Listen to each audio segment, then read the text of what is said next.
Hello and welcome to Video Game Hangover. I'm Randy Dickinson and I'm in Harrisburg, Pennsylvania. Hey, I'm DJ Ross. I'm in Mountain View, California. On every episode of Video Game Hangover, we talk about the games that have been keeping us up at night. This week we're playing Luigi's Mansion 2 HD.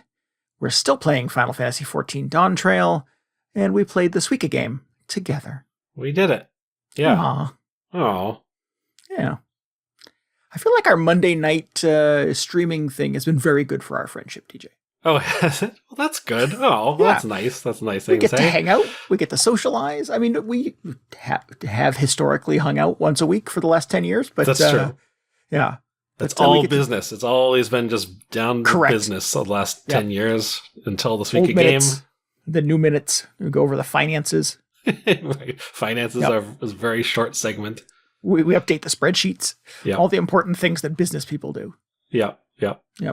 Oh, what was I going to say? Oh, I was like, the whole like streaming thing has been a new experiment this year for a long time, or like new listeners, I guess. Mm-hmm. And I was like, when I first pitched it, I was like, this could go either way. This could be a fun new thing, or it could just be the end of the show. Like, Randy will react so poorly to it that that'll just be it. So I'm glad to hear that you are having the opposite reaction. So yeah, that's great. Yeah, it's fun. I'm not a good streamer. I'm not necessarily a comfortable or a confident streamer. So I think hopefully it helps get me out of my comfort zone a tiny bit with that process. And yeah, if it gets somebody new to the Video Game Hangover party, we'll take it. Yeah. Not that we're not grateful for the folks who have been here since day one, but right. Of course. Always asking people to tell your friends about the show. Yes, we just want more. We're just never satisfied. Correct. Yeah. Something like that. So yeah, no, it's fun. It's been good. I like it. There was something recently I was reading on Reddit that was like the number one podcasting app in the world now is YouTube, and I was like, what? How many apps do we have to be on? And then I remembered we're on YouTube, so we're good. We got all this shit on lockdown. Yeah, we got it covered. Yep. I'm glad you mentioned that, because I've been slow in uploading new stuff to the YouTube channel ever since I got my new computer, but I have plans to catch up very quickly. Especially now that you've mentioned it, I feel like there's more urgency. There you go. Well, what if this, somebody's hearing this and it inspires them to go find it on YouTube now? It's true. Yeah, it'll be there hopefully by the time they get around to it. Yeah. What I learned on Reddit, and we're going like inside baseball here, is that there's an RSS feed now that you can hook it up to, and it just automatically uploads the episode for you, DJ. Oh. Well, then I don't have to do anything. Yeah, put a pin in that. We'll come back to it offline. Our listeners don't care, but yeah. We were so busy playing video games together, I forgot to actually cover show business with you. Oh, yeah. Well, technology is amazing. Soon, none of us will have to think about anything. The computers will just do it all for us. We'll just get AI to take care of this. Oh. I mean, like, on some level, yes, please. Just sign me up. I'm going to do my job anymore. No, every app is like, do you want to let the AI thing? I'm like, no, I don't. Just turn it off. Yeah. I was fine with the old way. Yeah. The new Google AI thing is just like, would you like this information that is not relevant at all to the question you typed in? Here it is anyway. There's no way to turn it off. Yeah. No, I just want to know how old this celebrity in the movie I'm watching is. Oh. Yeah. I feel like that's one thing it would be able to handle. I feel like we're going about the whole AI thing incorrectly. Like, I feel like we're not moving towards the Star Trek future. We're moving towards some other future, like the Wall-E future. So it's not ideal. Yeah. I don't know. I'm not sure. I have Android phone. Well, I have a Android phone, and I like the Android Assistant, the Google Assistant. I've generally been very comfortable with using it, and lately it keeps wanting to replace it with Gemini. And I'm like, no, I don't need all that. So it's their Google thing? It's their AI assistant now. Mm. And my phone is listening to me talk about it. But I don't want to do that. I keep having, like, every time, like, would you rather? And I'm like, no, I promise you, I would not rather have that installed. I'm fine with this. This does the thing I want it to do. Why do I need a new thing? So Google has like two competing AI assistants. they've kind of stopped supporting the Google Assistant. Oh, I see. Yeah. In classic Google fashion, I'm sure they'll just let it die. And force everybody to upgrade to the next thing, but I'm going to wait to the last minute. I'm going to be the last guy. Yeah. This is just like this is one of the Avengers movies where it's like, oh, I'm the new AI. You don't need the old one anymore. It's like, oh no, wait, calm down a minute. Crush the old one. Yeah. So I mean, I don't feel good about the whole thing. I feel like we're cribbing off the wrong fictional sci-fi universes. Yes. Yeah. I'd agree with that. And it's fine. Phones are fine. I don't need phones to do more stuff. I like the stuff my phone does. That's enough. Yeah. Spoken like a true old. Sure. Yeah. I mean, that's exactly how I feel about my phone. I'm not trying to say anything. I'm just like, yep. Yeah.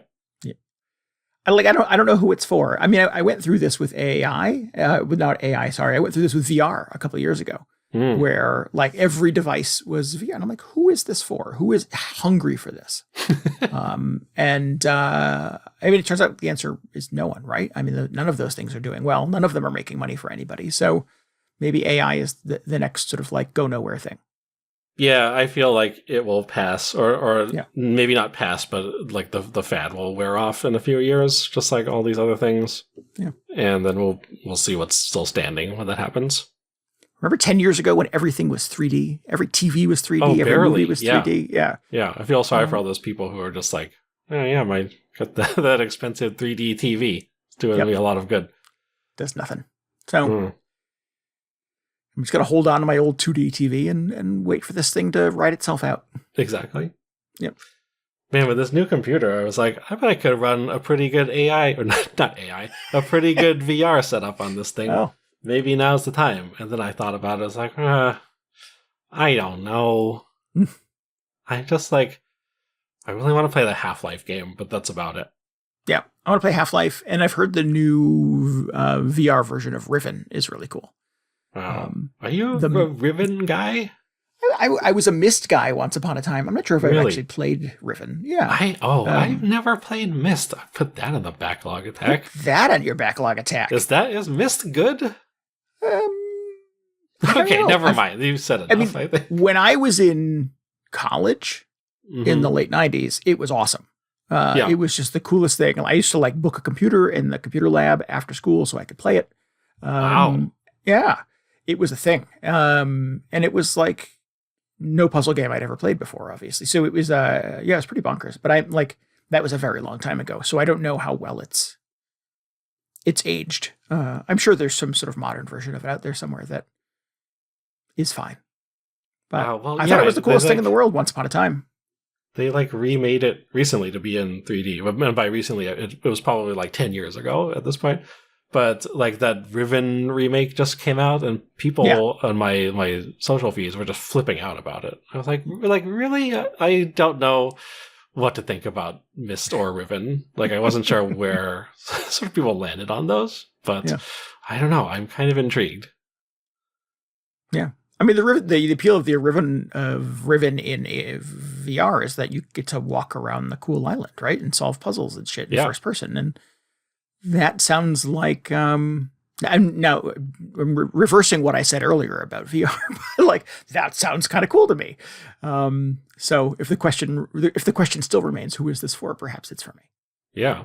Do you need one of those treadmill setups to be able to do that, or is it fine just sitting in a chair with the helmet on? I'm not prepared for follow-up questions. I apologize. I'm just wondering. As far as I got. Yeah. I know you can move around without the treadmill thing, but I feel like get motion sickness or something. I don't know. Maybe I'll do an all VR backlog attack. Do you have a VR device? Oh, but you have a computer. No, I mean, I don't have the hardware for it, so it'd be difficult. But certainly there are 4 VR games that I've missed that, no pun intended, that I would like to play. So maybe one of these days. Maybe when they're doing a fire sale on the VR hardware, I can pick some up. But yeah, that Half-Life game does look cool too. Yeah, yep. Someday somebody will un-VR that. They did. I mean, you can sort of play it without VR, but like, Oh, really? like, what's the point then? Like, you could just watch it on YouTube. Sure. That's not the same experience. It's just a video game at that point, right? Well, I mean, it's like, like, yes, you could play a VR game on a flat screen, but that's not the same as playing it in VR. Put it on the Switch and you can use your Labo VR headset. Yeah, okay, there we go. Finally, another reason to not throw that thing away. To build a cardboard helmet, yeah. Yeah. Cool. We should talk about the next game we're going to stream. Rewinding back to the beginning of our conversation here. We have a new one coming up. We alluded that the backlog attack is upon us. We are starting imminently with our stream for next week. Actually, we're going to stream new Pokemon Snap. Yeah. Ooh. That is either DJ's or my backlog game of the year. I'm not sure which. Yeah. Is that I don't know. Are they supposed to guess whose game that is? It's mine. It's my game. I would never play a Pokemon game. No, never ever. No, I love Pokemon. Maybe. I mean, I would play a Pokemon game. I'm just doing a bit. I think it's hysterical that that you have decided to dip your toes once again into the Pokemon world. Yeah. I keep trying. We'll talk about our backlog attack lists on an upcoming episode, but in the short term, we're going to play some new Pokemon Snap together on stream. Monday night, July 22nd, 10 p.m. Eastern time. Just go to twitch.tv/VGHangover and we'll take pictures of some Pokemons together. Yeah. Well, more likely I will watch you take pictures of Pokemon. Yeah. But maybe I can have like the Pokédex up on screen as you're trying to do this. So I can feed you interesting trivia about the things that you're taking pictures of. Sure, because I won't know any of them except for Pikachu. Right. Well, it'll be a whole educational thing for you. Yeah. So tune in for that. Should be fun, theoretically. Yeah.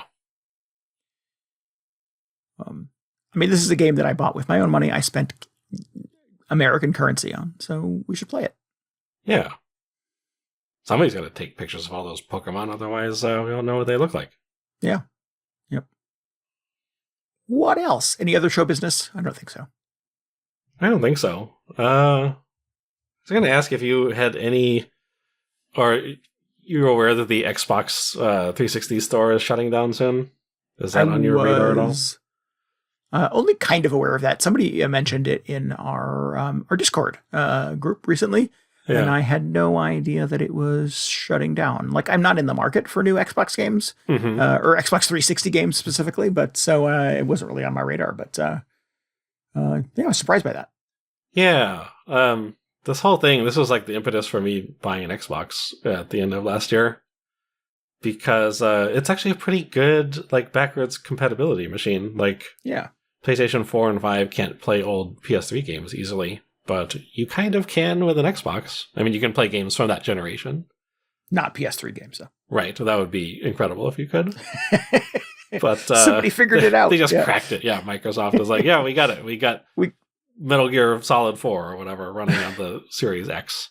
Oh, people's faces would melt. It would be just the end of days.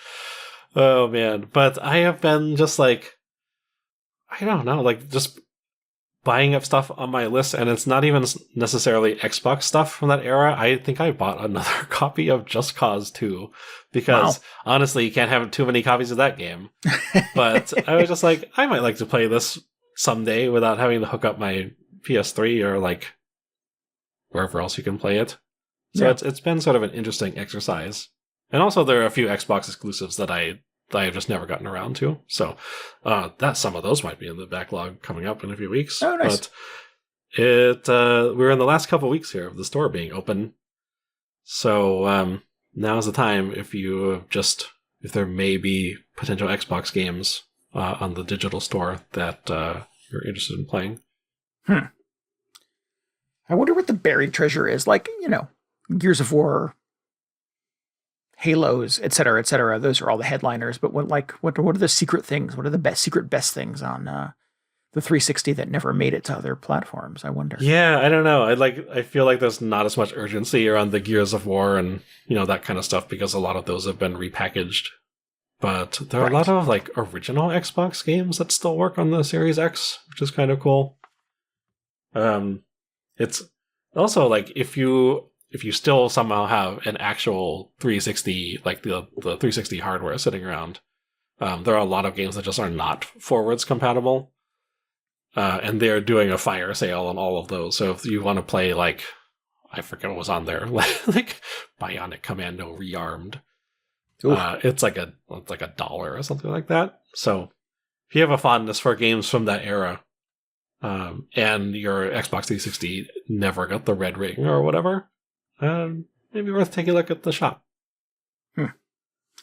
All of my Rock Band stuff, every song I've ever purchased is all tied up in the Xbox 360. So, did they ever bring those forward? Like, can you play that on a modern Xbox? I don't know. I'm not sure. That might be worth looking into before this thing goes away. I'm so sad about the whole Rock Band situation. Like, it was real good when it was happening, but I feel like they were just a few years too early to get them on a platform where it would just last forever. Like, I don't know if you can go back and buy a lot of the songs on there, and in your situation, like, they're all on this one account that maybe you don't have access to. And my stuff is all on the PS3, so I have no idea how that would work. Yeah. But, man, that was a good game while it lasted, while it was going on. Yeah, that's rough. Yeah, and there was a ton of money tied up in that, and not just obviously in the plastic instruments, but news. I mean, I used to wait for the list of new songs to come out every week and then spend money on them. So yeah, it was a whole weekly appointment I had with that list. Interesting. I might have to plug in my 360 and see if it actually still functions, and I don't have a red ring currently, but to see if there's anything I need to download for the last time. Yeah. Like some Bionic Commando. Yeah. Or I assume it's like other shops where you, like, as long as it's in your account, you'll have access to it perpetually. I think so, although that's proven to be less and less reliable. But yeah, that's true too. I think generally it's fine. But anyway, just checking in. We don't talk a whole lot about Xbox 360 anymore, so yeah, just been kind of a weird thing on my radar. Do you know what the end date of that is, DJ? Perhaps it's in like 2 weeks.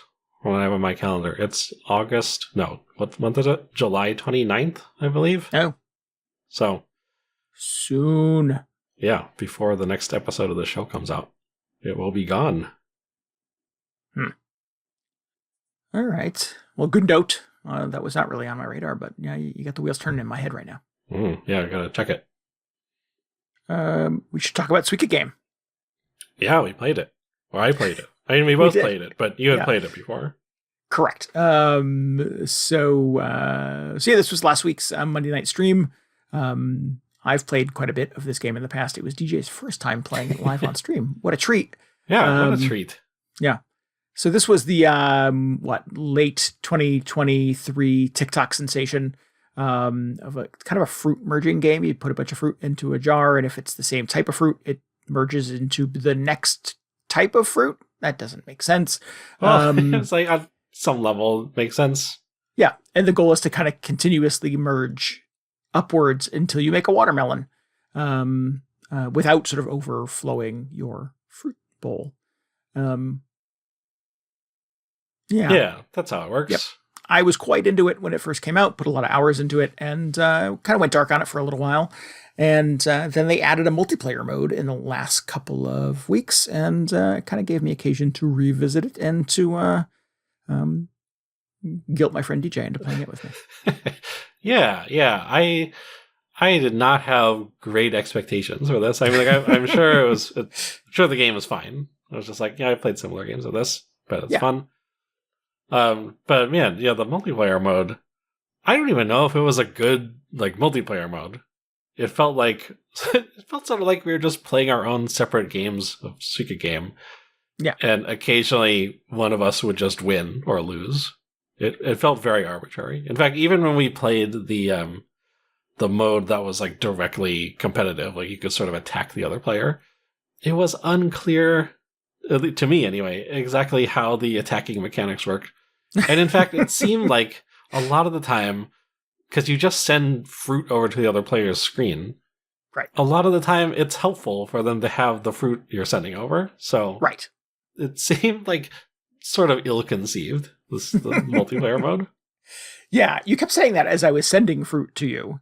They're like, oh, that was perfect. I needed that because it merged with this other thing that I had there. Yeah. And I didn't quite understand how I was doing it wrong until it happened to me and you were sending me fruit. And I was like, oh, now I understand.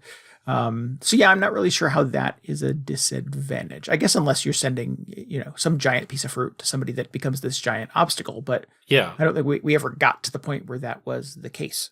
Well, it seemed very random what piece of fruit it would send over, or at least I couldn't figure out how to control it, because I would keep an eye on what piece it was about to send, and I would sort of glance over at your jar and be like, I don't want to send this right now. That would be very good. That would be very helpful to him. So let's not do that.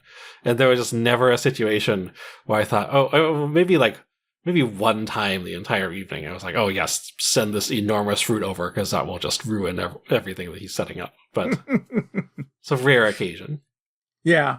It is a bit of a puzzle of a puzzle game in that, like, with Tetris to a certain degree, like there's moves to it and there's sort of a flow to it, and you can kind of like, over time you start to see patterns, and everybody has who's played any amount of Tetris, I think, has some plan of attack for how they go into a gameplay session with that.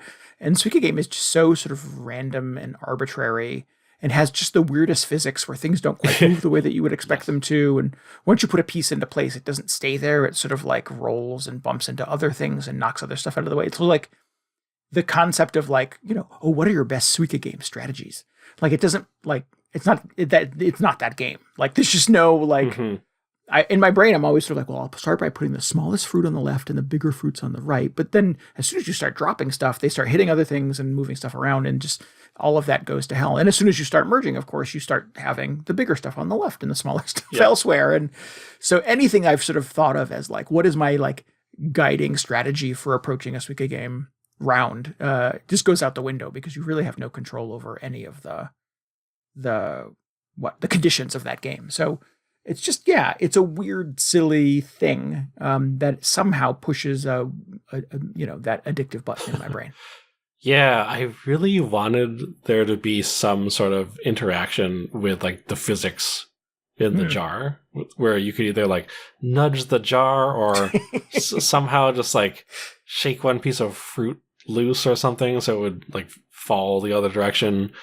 But then I was just like, maybe that's just not the game they were making.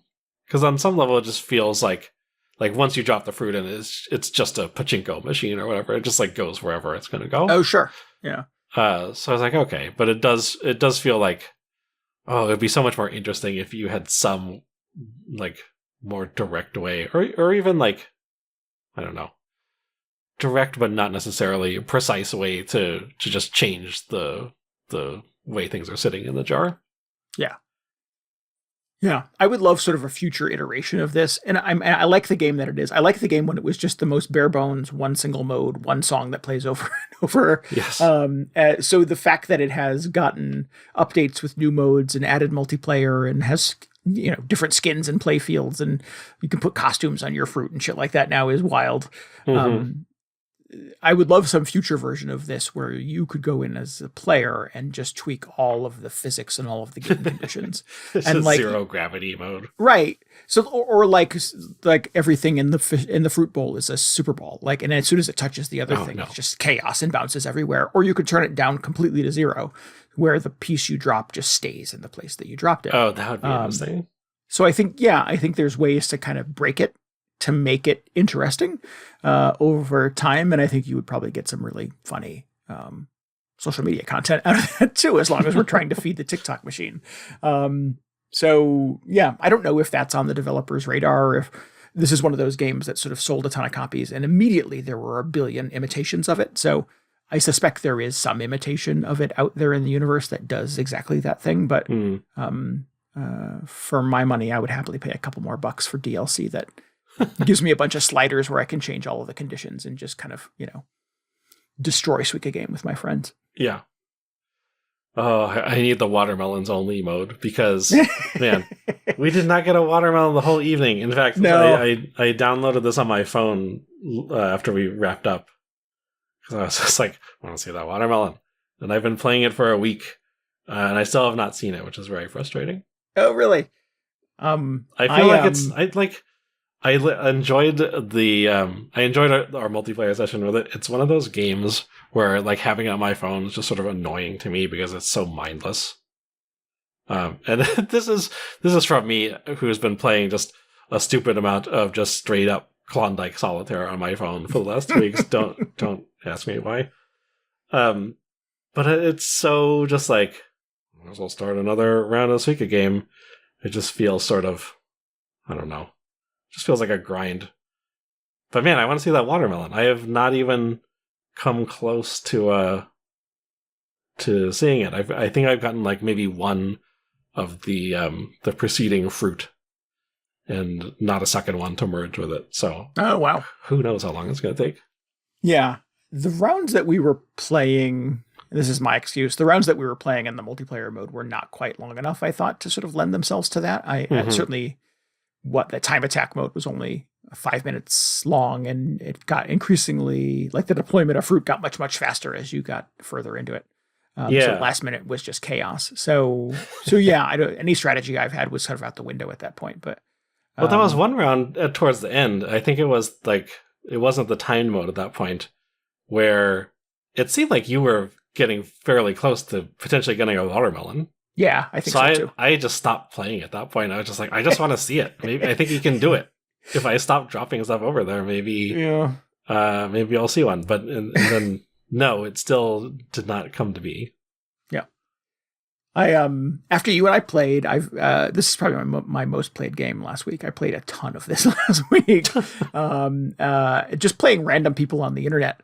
Really? And I knew as usual with multiplayer games, I know I'm in for a good time when the person I connect with, their name is in Japanese characters, is in kanji. And I'm like, oh, okay. I just assumed there is like some Japanese player superiority when it comes to multiplayer games. And I was playing against somebody just recently who, like, we were maybe a minute and a half into a 5-minute game, and it was popped a watermelon on her side of the screen. And I was like, what are you doing over there? They were so many points ahead of me after only 90 seconds. I'm like, maybe I'm the only one who doesn't have a Suika Game strategy. Maybe this person has figured it out. Well, yeah, I'm really curious because like, I'm sure there's some sort of hidden strat that I'm just not aware of because like I've only been playing this for a week, but I would love to see it. Yeah.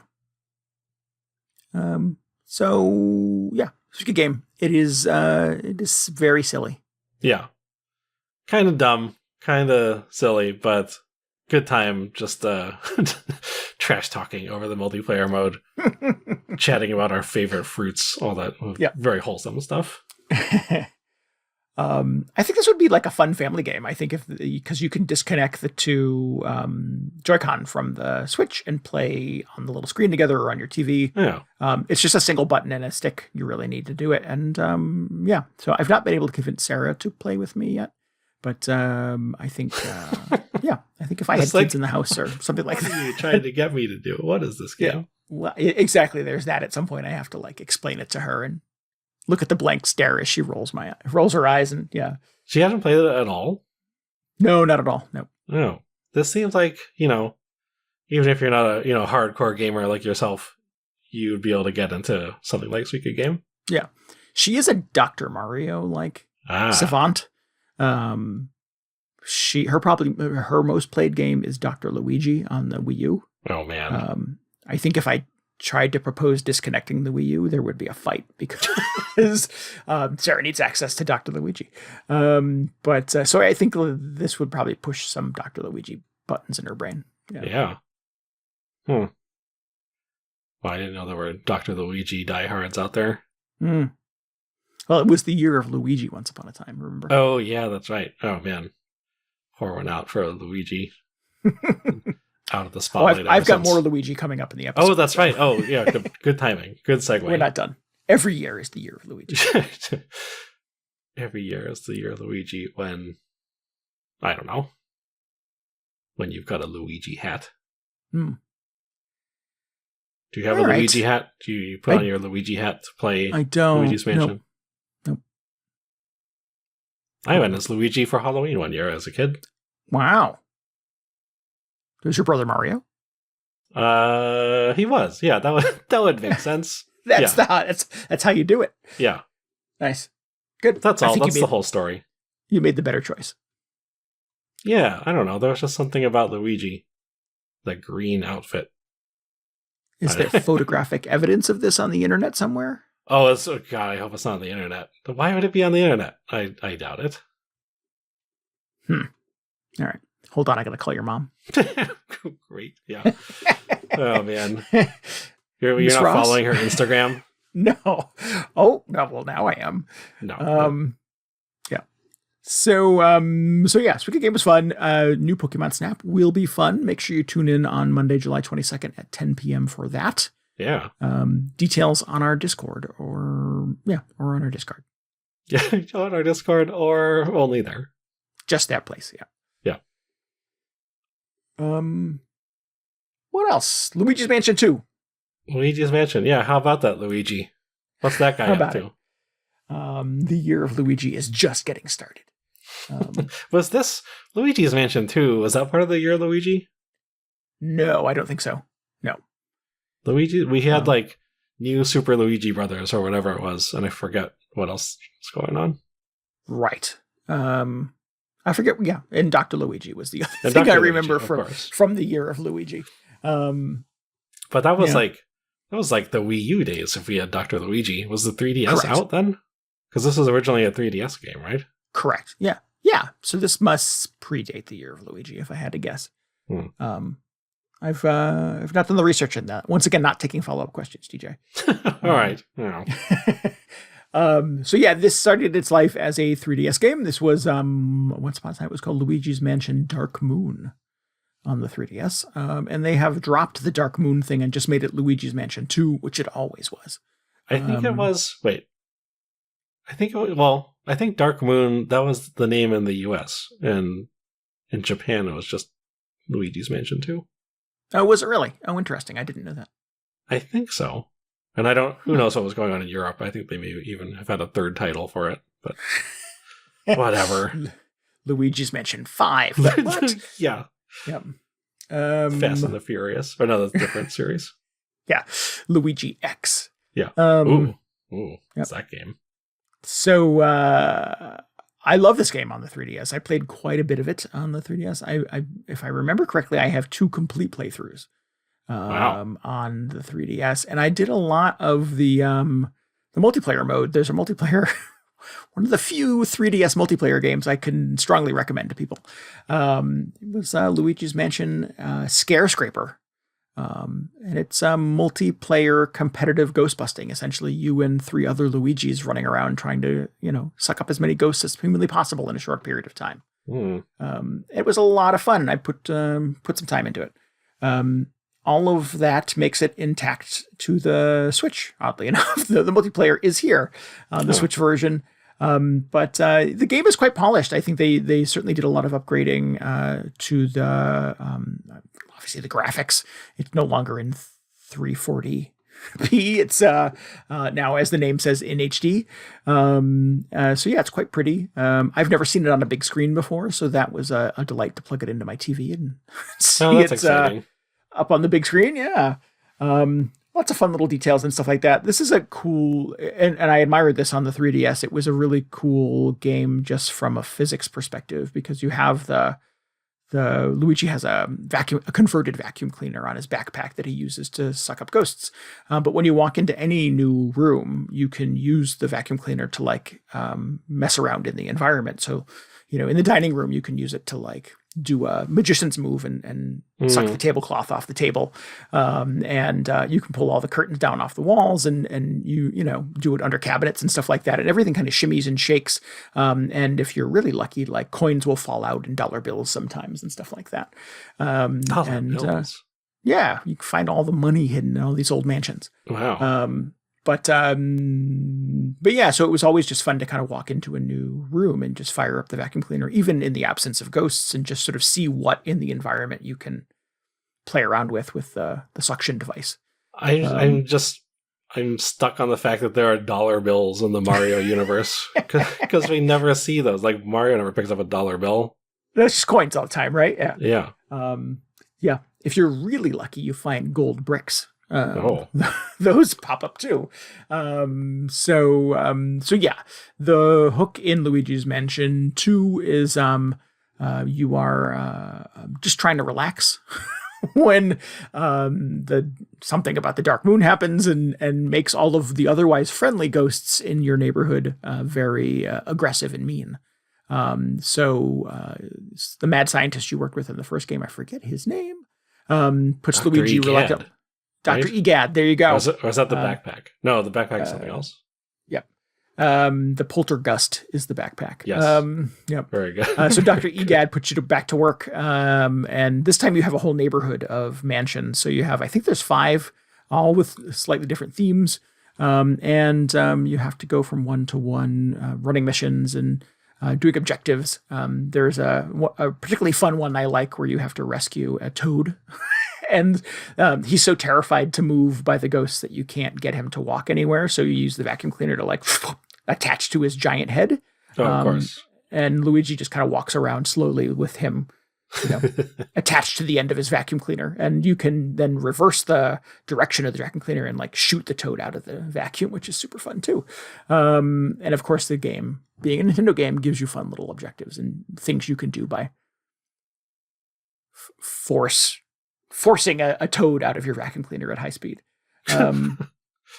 It is silly, but it is sort of constantly fun, and it is just sort of the right level of like goofy spooky that I like in video games where Luigi's terrified all the time and tiptoeing through and trying to find his brother and it is reluctant to do anything, doesn't want to help, doesn't want to go. Anytime he walks into a room for the first time, he quivers and shakes and is terrified. And when he busts the last ghost in the room, the lights turn back on and he's all whew, and he wipes the sweat off of his brow. So he's just kind of funny and expressive and just very, very charming. And I'm not surprised that I love it for the third time and have had a very good time playing it on the Switch. By the time Luigi's Mansion 3 rolls around, you'd think he'd just be like a seasoned Ghostbuster. You would think that he would be all like, I've done this 2 times before. Yeah. So it's fun to play. Again, it's fun to revisit. I don't really find myself super compelled to go back to the 3DS a ton. It is really hard to look at that tiny screen these days. So to have this kind of make its way to the Switch and be in HD, and have all the stuff that I sort of remember. There's lots of little hidden gems in each of the levels that you can find. And I find that even like literal hidden gems. Yes, like it's actually like a gold gem hidden somewhere in the environment, or like a green gem, an emerald hidden somewhere. And I remember where a lot of them are hidden from the first 2 times I've played this game. Nice, so that's been fun. There's a boo hidden in every level too. So if you can suss out where the boo is hiding, you get extra points. If you can collect all the boos in a house, it opens up another level.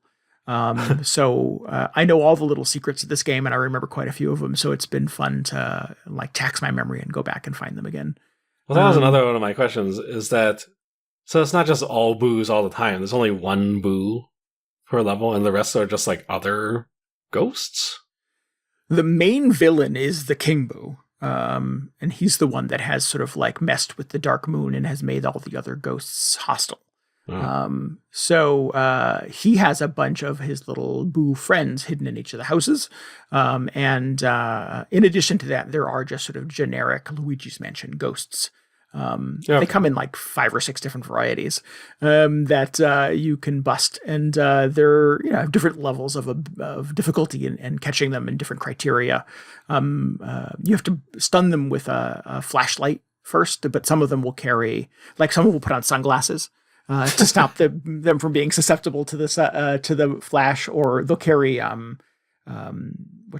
mirrors, little makeup mirrors, and they'll reflect the light back to Luigi. So they all have fun little tricks and stuff like that you have to deploy to catch them.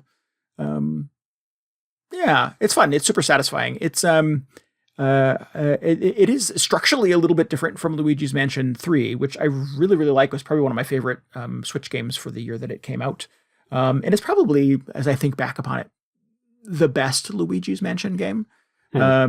This one is clearly, Luigi's Mansion 2 was clearly meant to be portable, was clearly meant to be kind of a mobile game, because it has a very kind of finite mission structure to it, where you'll get digitized into a mansion, and Dr. Egad will go, okay, your mission is this, do these two things. And then you'll meet those two criteria, presumably, and then he'll digitize you back out and take you back to his lab where you'll analyze the data and yada, yada. And then each house, each mansion has like 5 or 6 of those missions to it. So it's not like Luigi's Mansion 3, where that was a hotel and each floor of the hotel was a different theme, but each floor was essentially an open world game you could play. Dr. Egad was not talking your ear off all the time or taking you back to HQ so you could do a recap of what just happened or anything like that. You have to sort of be okay with it being a little more mission based, not having full access to each museum right off the jump. Sometimes when you're just having fun and just kind of poking around doing stuff, he'll buzz in your ear and go, "What are you doing? Get back to work." And I'm like, just let me look around. Why won't you just let me have fun here? Yeah, don't get distracted. Yeah, so it's clearly sort of made for a portable device that has a very limited battery life and was meant to sort of be consumed in maybe short play sessions. Interesting. And that structure has not made it to the Switch comfortably. Like, I feel like I want to play it for longer periods of time, and I don't want Dr. Egad buzzing in my ear constantly and taking me out of the fun. But that's not this game, unfortunately. So if I have any one thing that I object to in Luigi's Mansion 2, it is that part of it, which can be a little annoying sometimes. Interesting. Well, I mean, that's the only objection you have to it. It could be far worse.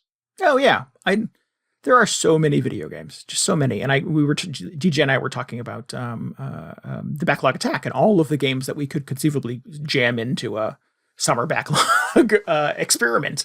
And I have hundreds of unfinished games, or probably even more unstarted games in my collection. So the fact that I've gone back to play this game 3 times is stupid, but I think says something about the game. That's fine. It's comfort food in a lot of ways, and it's a delight to play, and everything about it just feels super polished and super realized, and it's fun. It's a good time, and I find myself very excited to pick up my Switch and go back to it again. So, nice. If this is a thing you have not played, if you've played any of the other Luigi's Mansions games, and somehow have missed this one because it was tied to the 3DS, this is totally worth getting on board with. If you've never played a Luigi's Mansion game, this is a pretty good place to start.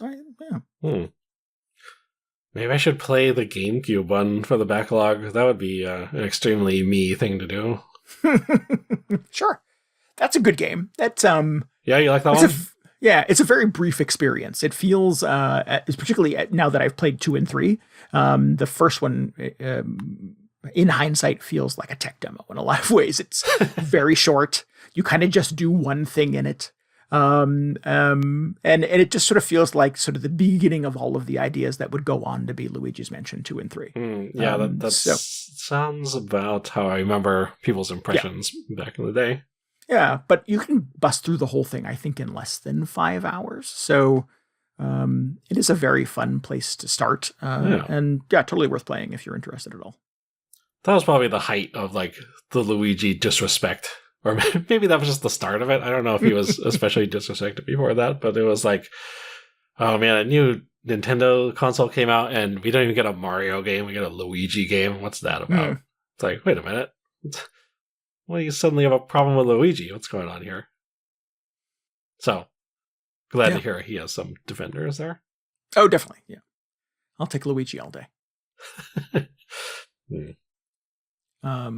Luigi's Mansion course in the Mario Kart games is always one of the best. Yeah, that's pretty good. Yep.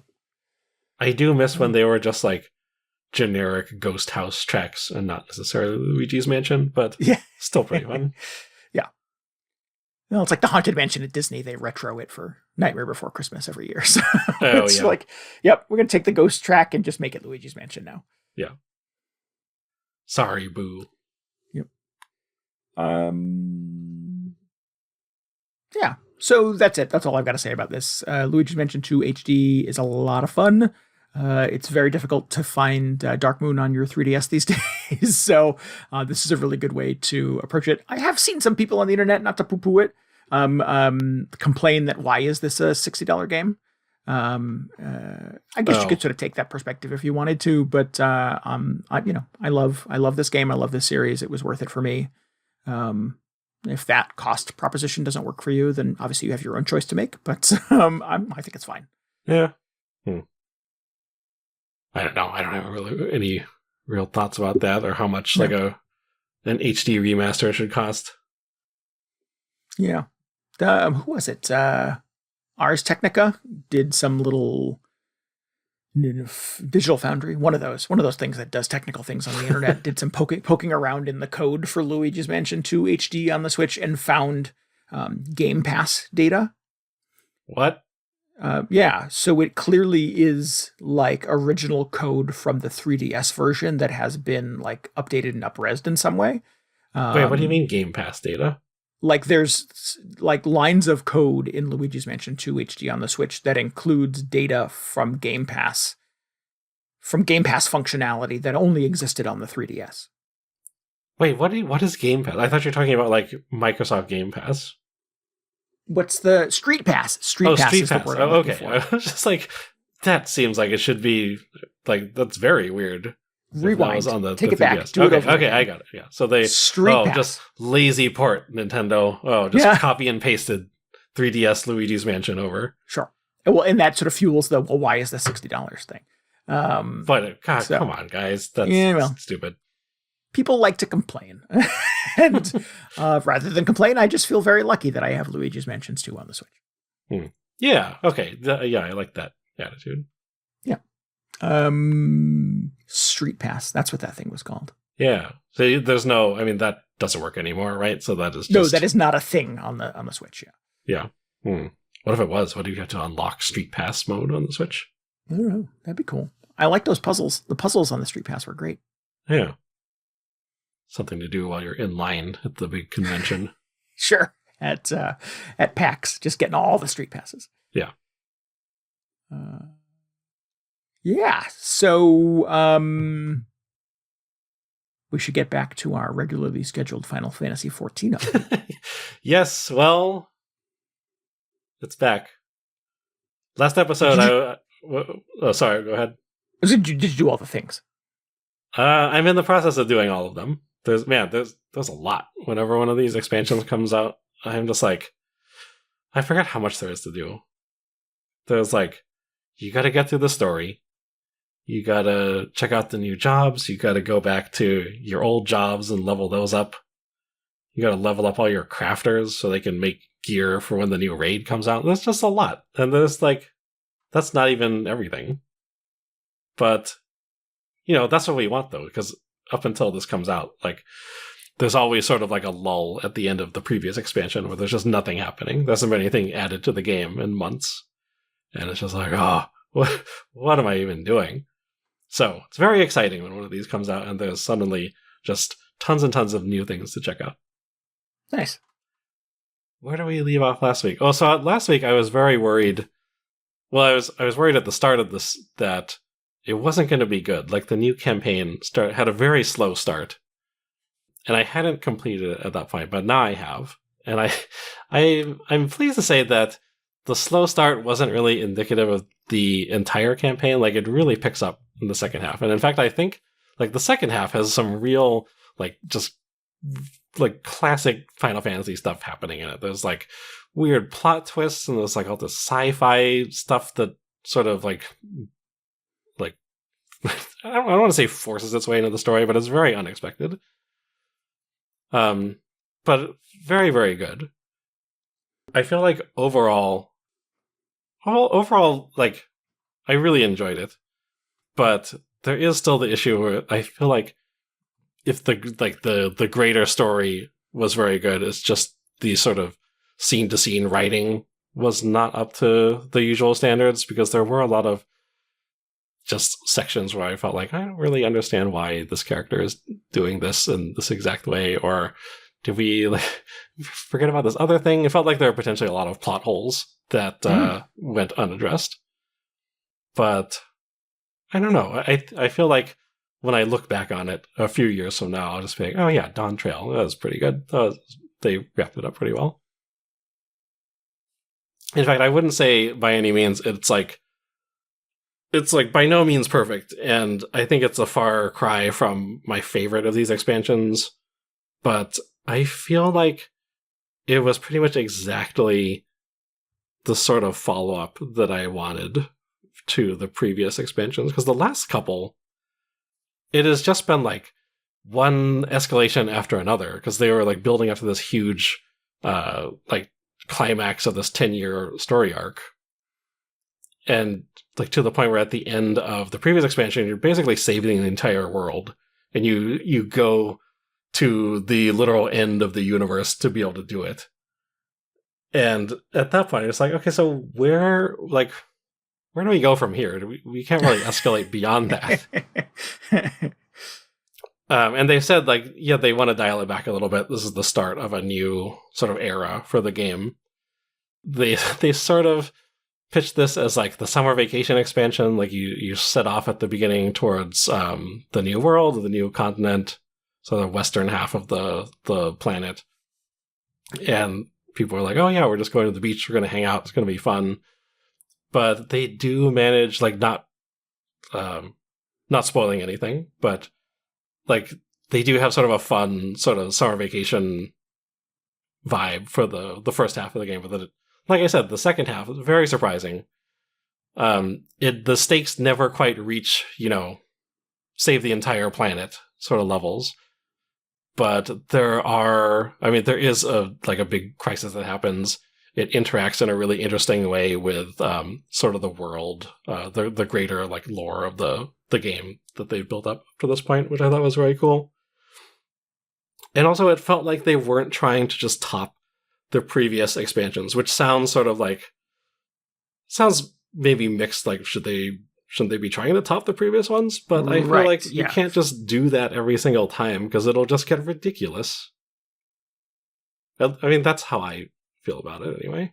Like, if you just have to one up yourself every single time, it's like not sustainable. So I felt like they landed in exactly the spot that I wanted, and I'm very excited to see where the story goes from here. Cool. You said that the next one is supposed to start kind of like a new story, or does that start with this?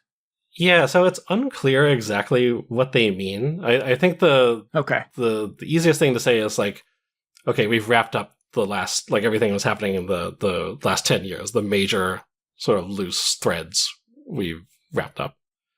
But it's not clear whether Dawntrail does it just mean that the story is going to be all new from this point? Does it mean that Dawntrail, or like the next 10 years, are specifically building off of what happens in Dawntrail, if that makes sense? I feel like it's just, the possibilities are wide open at this point. So we're not really sure where exactly the story is going next, or how it's going to build up off of this expansion. Gotcha.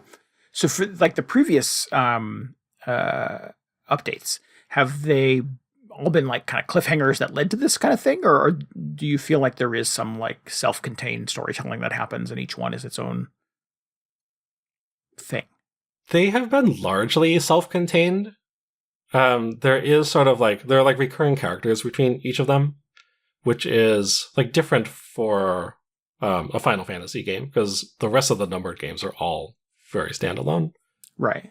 But, going from one expansion to the next, some characters from the previous one will come with you, or you'll like run into previous characters who maybe only played a minor part before, but now they're like a major character. And, just because everything takes place in the same region, you expect to like revisit a lot of places and relationships and that sort of stuff. It wasn't until Shadowbringers and Endwalker, the two previous expansions, those were more like direct or like Endwalker was a direct follow-up to Shadowbringers, more or less, and that was what concluded it. So that was kind of unusual. But for the most part, I feel like these are all fairly standalone. Like they all sort of build on top of the greater sort of storyline that's just been happening in the realm. Yeah. Which is cool, because it's like, you don't really need to know all of that, but if you have been playing, or if you have been paying close attention to the story since the start, you're able to make all these connections. So it just feels like, oh, well, so we spent this new expansion like immersing ourselves in this new region, and now we just like know like that much more about like the world, essentially. So that's cool. I feel like this it's definitely been the most divisive expansion in terms of just how it's been received by people, because a lot of people had very similar reactions. Like, the story starts off very slowly, or they didn't care for some of the new characters they introduced. Some people just love everything from start to finish. They love all the new characters. It hasn't been quite as dramatic of a divide with any of the previous expansions, so that is kind of interesting. There's a lot of... I think one thing that people can agree on is that at this point, or at least within this expansion, that the sort of MMO gameplay of go over here, talk to an NPC, go over here, talk to a second NPC is getting a little dated. And in fact, it felt like maybe that was more of an issue this time around compared to previous expansions, because I don't know what it was. I just feel like the solo quest design wasn't up to their previous standards. So maybe that's something they'll address. But the good news is that, like, aside from just the basic quest design, and maybe, if you have some issues with the story, pretty much everything outside of the campaign has just been incredible. Like, I mentioned that it all takes place on this new continent. All the areas of the new continent that we visit are just incredible. It's all based on sort of like sort of South and Central America, and then a little bit of like the American frontier. There's like this whole sort of like Wild West cowboy zone, which is hilarious. Like, you get there and there's just like a duel taking place in the center of town. It's like, this is silly, but it's really good. Like, all the zones are great. A lot of fun to explore. The dungeons, sort of the major like action like combat set pieces in the game are all extremely good. Everybody seems to be very happy with how those turned out. So I think like campaign may not have landed with everybody, but so far everything else has just been like almost universally beloved, which is exciting to see. And is the campaign is usually satisfying, right? I mean, historically, what's my question? I guess, is the campaign what brings people to these things? It's a large part of it. Yeah. But it's weird just because it's an MMO. It's because it's this game that continues on for like years between expansions. The campaign is a big part of it, but also there's all this other stuff that happens. And it's led me to like have some weird thoughts about how it's like sort of how much effort they should put into the campaign in the first place. Because like the story, I feel like was generally good. I had some, like, there were definitely segments where I felt like the gameplay was a little bit sort of bland. Like, you weren't doing a lot of interesting stuff. You were just going around and talking to NPCs. Mm-hmm. But then I thought, you only really, or like most people probably just play the campaign once.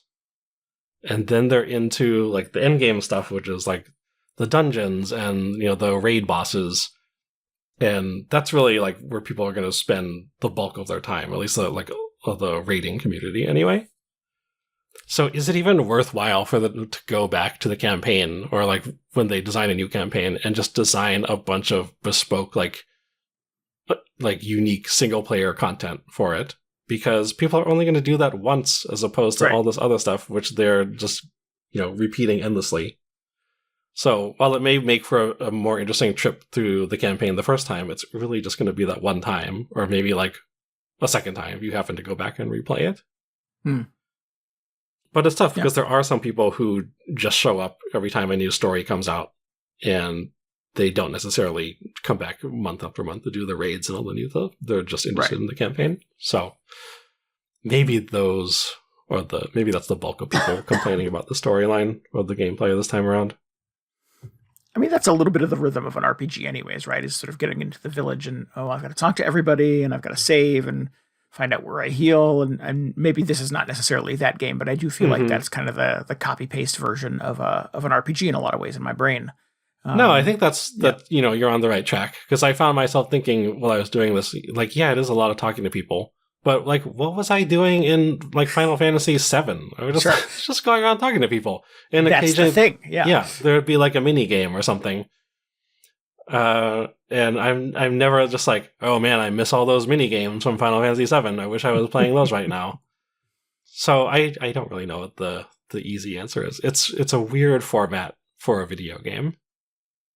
But, yeah, no, I'm really excited about, like, the battle content, because there has been this sentiment that the game has been getting easier and easier over the last few expansions. And I think some of that was just because there was like a huge player surge between, or like a couple expansions ago, right before the previous expansion, which people felt was probably the easiest the game has ever been. And, that's fine, because I think it's great to welcome in people who have, they're fresh players with the game. They're not really, hardcore raiders or anything. You want to give them sort of a nice, comfortable introduction to everything. Don't scare them away immediately.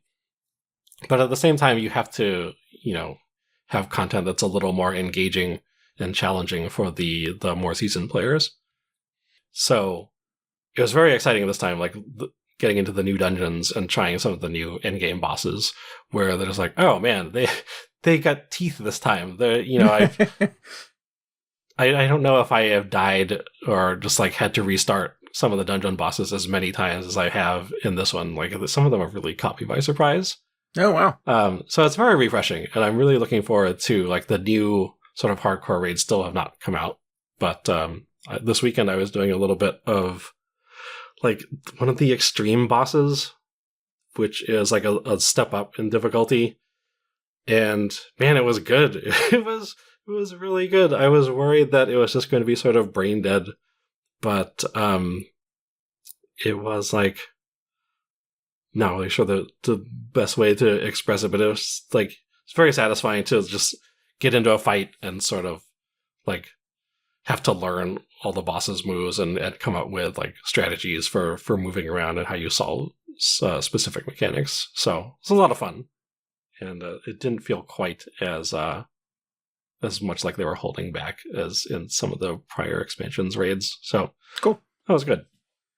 I can imagine that's kind of a fine needle to thread, right? In that you've got so many people who have been playing this kind of religiously for years and years and years. So like I would expect that they're pretty good at it by now, right? So yes, that's another thing is that's like the player base just gets better and better at the game.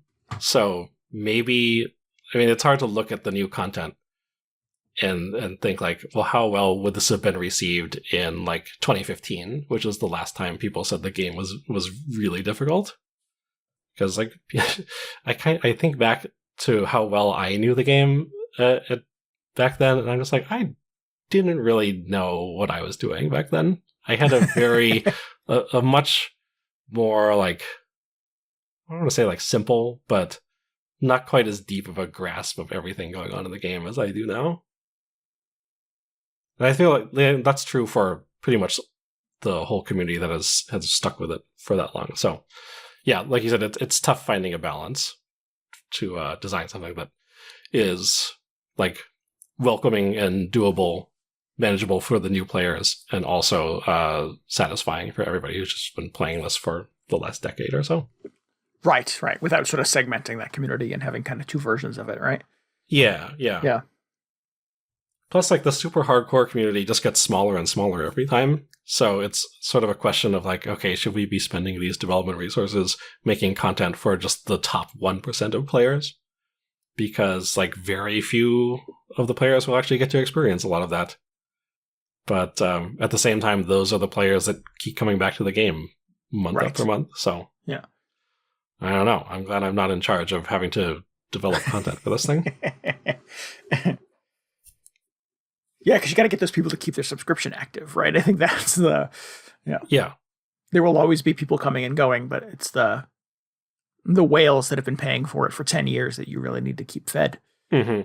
And like the craziest thing is, like, that's true, but there's also like a growing part of the player base, which is like, people would describe it as like casual as opposed to like being a hardcore raider, but there are people who just like to like log into the game and hang out, or they will like decorate their house or work on some new outfit or whatever.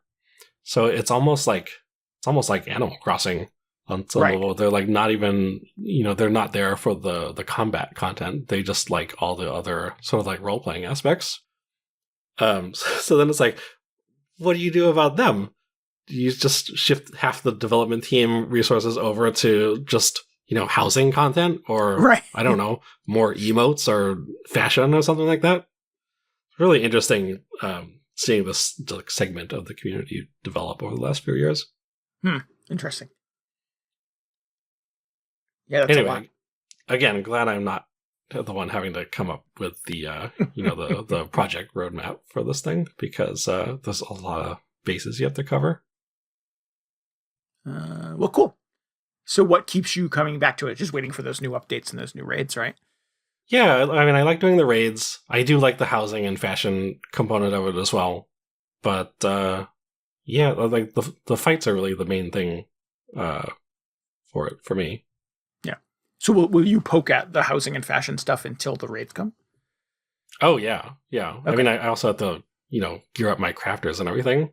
So there's just a lot of stuff going on. So you have prep work you have to do before that happens. Yeah. I do. Yeah. At some point, I'm just like, oh man, the raids are really creeping up on me. I have to get ready. I have to get my gear together. Make some new gloves. Yeah, exactly. Oh man, well, start of an expansion, always an exciting time. I forget how much, like, there's just like so much stuff. It's something you forget you have to do. But it's all good. It's all a lot of fun. Well, excellent. Yeah, we haven't streamed this. You should stream this. I should. I don't know why I don't stream this that often. Probably because I spend a lot of time just crafting and hanging out by the market board, which is not especially exciting. It's weird.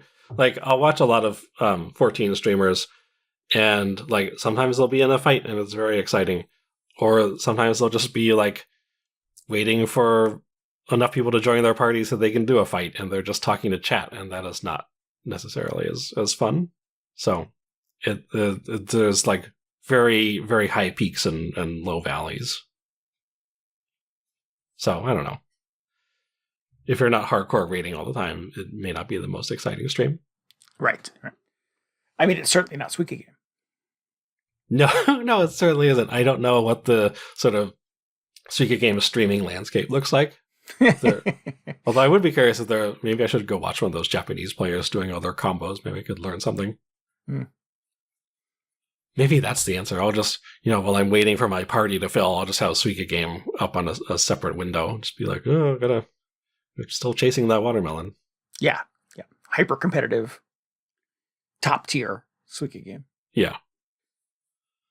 Oh, I don't know if that's in the cards for me. I feel like as the instant I get that watermelon on my phone, I'm just going to delete the app because I can't spend that much time on it. Screenshot and then delete app. Yeah. Oh man, I've been like 2 or 3 weeks clean from Slay the Spire because of this expansion thing. I just haven't had the downtime to pick up that game again. I don't know if that's good. It's always there waiting for you, DJ. Yeah, it is. Yeah. I should just delete that now while I'm not in there every day. When is the sequel out? That's got to be still some ways off, I think. For Slay the Spire, I don't think it's until next year. Yeah. All right. Well, plenty of time to prepare. Yeah, it was like plenty of time for me to get my 20th Ascension clear. I don't even know how high it goes. I'm not doing that. That sounds like a nightmare. The stakes are really high. Yeah. I've been, not to get into a whole tangent about Slay the Spire. I was like reading about some of the higher ascensions you can do, and just like, this sounds awful. It just sounds like so brutal, but then it's like people do it effortlessly. It's amazing. Yeah. I mean, it's, I've never been that kind of Slay the Spire player. I think that as you get that far into it, I just start to feel nervous all the time. And Yes. yeah. And there's sort of a cavalier way of kind of approaching kind of early Slay the Spire where you're just sort of like, I don't know, pick a path. I'm not sure, pick a character. Yeah. And you don't get to be that cavalier as you get into your further ascension. So it's, Yes, yeah. I tend to not be super detailed with my decisions and sometimes we'll just sort of play the cards I'm dealt, no pun intended. But you can't be that person when you're in your 20th ascension.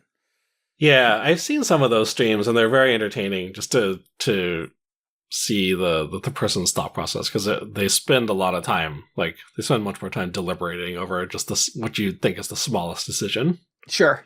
But yeah, it's not really how I prefer to play the game. I'm just like, how much poison can we stack on this one thing? Yeah. Heard. Now I want to play Slay the Spire. Good job. Oh, no, I did it. All right, let's wrap this thing up so I can do that. If you need any more video game hangover in your brain, you should follow us on Twitter at twitter.com/VGHangover. And you can always get show notes and links and tell us what you thought about this episode at VGHangover.com. We would love for you to hang out with us on Discord. We can chat about video games and other fun stuff. The backlog attack, the summer backlog attack is coming. If you want to play some old games with us and clear some stuff out of your backlog, you can go to VGHangover.com. We have a channel for that as well. We would encourage you to subscribe, rate, and review us on your podcasting app of choice. We're on YouTube. Do that thing. And maybe help cook us up by telling your friends about the show. Yeah, it really helps us out. Bring more listeners in. What were we asking them about earlier? Watermelon tips? I don't know. Yes. Yep. Yeah, let's just go with that. Sure. Tell your friends about the show. Ask them for their best watermelon tips. We want to give thanks again to RJ Lake for our intro and outro music this week. If you'd like to hear more of his work, you can go to spellmynamewithabang.bandcamp.com, load all those albums into your cart, and hit checkout. That would be great. Yeah. My best watermelon tip is put it in a margarita. Put it in watermelon margarita. That's what you do with a margarita. Yep. It's hard to fit a watermelon into that margarita glass. I mean, you have some friends, you can make multiple margaritas. It doesn't have to be just one. Okay, there you go. Yep. Sometimes the store will have like the little tiny watermelon, and it'll be like, personal watermelon. And that is a lie. I've never made it through an entire one of those things. No. I can't imagine how many margaritas you would have to drink to get through the entire thing. I don't think I've bought a watermelon as an adult. That was very much no, it's a commitment. You really have to have a plan for it. It's like adopting a pet. Right. Yeah. That will turn brown and rot in 4 or 5 days if you're not fast enough. Yes. Yeah. Much shorter term investment, but you still gotta to think about it. All right, we'll be back next week. Make sure you tune in Monday night at 10 p.m. Eastern time for new Pokemon Snap. That's what it's called. We'll be playing that on our stream, twitch.tv/VGHangover. Until then, this is Randy Dickinson. This is DJ Ross. Thanks so much for listening to Video Game Hangover. Good night. Good night. Bye. See ya. Bye. Farewell.